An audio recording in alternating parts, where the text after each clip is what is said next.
Here's what happened with my wheelchair when we landed in JFK. We flew from Cape Town to Heathrow, had a 3-hour layover, and then flew 7.5 hours to JFK.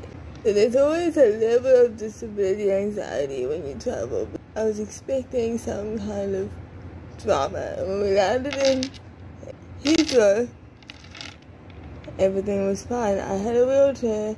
It was working. Things were going too well.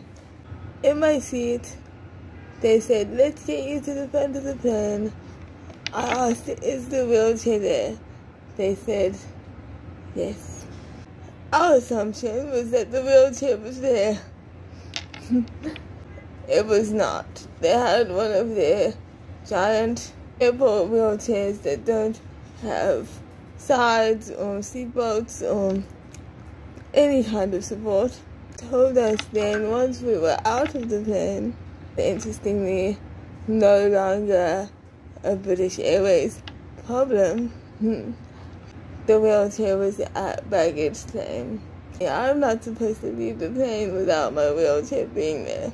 Somebody needs to explain to me why we have a ginormous orange tag that's bigger than my face that says "Return to aircraft door," if that's not what's supposed to happen. The woman that met us at the door of the plane was really quite disgusting to us. And I asked, "Where's my wheelchair?" She said, "We'll find it for you," which is very different to the wheelchairs there.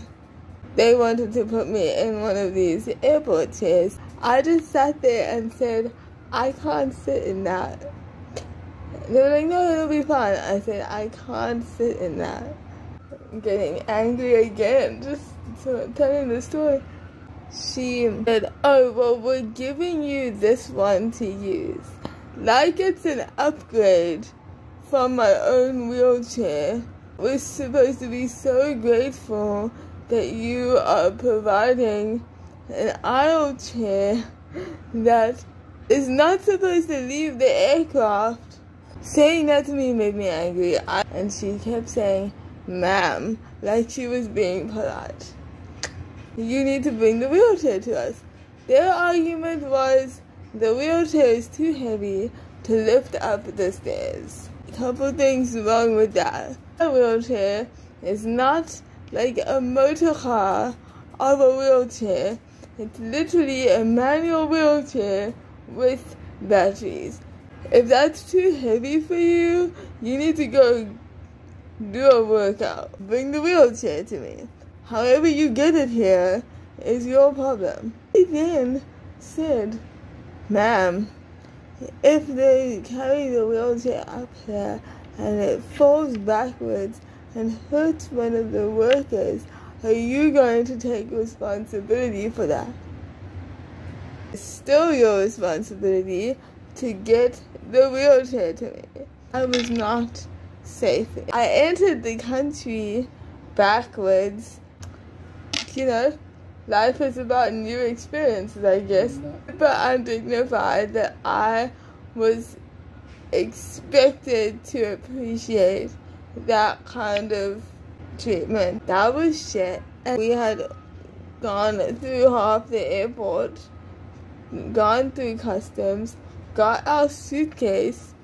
So we waited like 20 minutes for the wheelchair. They very easily could have brought the wheelchair in that time to the aircraft door and avoided this whole situation. We were not supported by the flight crew. The flight crew cannot leave the aircraft until every passenger has left the aircraft. If we stay on the plane, they have to stay on the plane. When you get off the plane, you're not their problem anymore.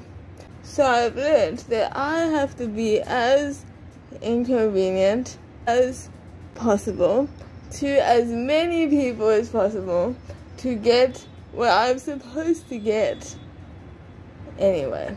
Next time, I'm gonna sit and say, I'm not moving until you bring my wheelchair. And then we're gonna check before they move me, because they essentially lied about where the wheelchair was. Be better. It's not that hard. And don't make it my problem that you have to find a new solution to a problem that you created. The people who get the shade in these situations are generally not the people who are creating the issue.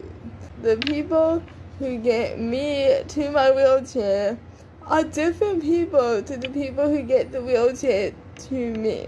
Different companies do those things. In this moment, the assistants who helped us were phenomenal. Danny and Elsie made a shitty situation less shitty. But everybody else needs work.